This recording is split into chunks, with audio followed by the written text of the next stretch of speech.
the name of Jesus, we thank you for this moment. I believe, Lord, you orchestrated it. It is not just a moment, but it is divine. I pray for that woman, that man, that child who is sick, hopeless, thinking nothing can be done anymore, waiting maybe for iskati that they are told they are dying.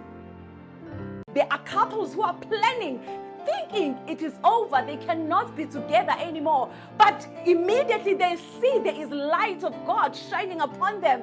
Lord, I decree and I declare there shall be light in their situation. Those misunderstandings that the enemy speaks in their ears about, Father, I bring light. I speak light upon those misunderstandings. They shall understand each other.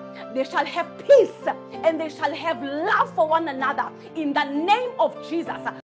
Move forward. That is what God says.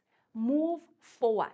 The past sometimes has a tendency to chain us and demand our attention. The enemy lingers on and keeps on reminding you of your past. But I pray with you today, may you have courage to detach from your past in the name of Jesus. Let there be light, oh my labasa kadabra, zekelemo handabla shekebro, rezena mahandabra, kedisa kataka.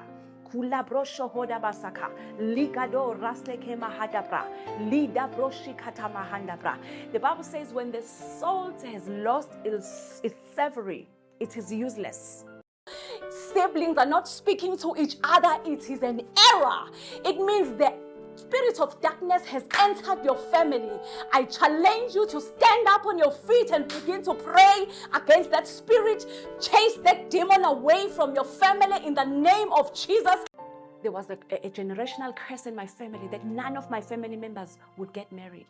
But let me tell you something. Within a space of 3 years, all of my siblings who were at the age of getting married, all of us, we got married. It is an error for our children to be educated, to be graduating every year, and they still sit at home and they go and work for peanuts. I command you to be angry.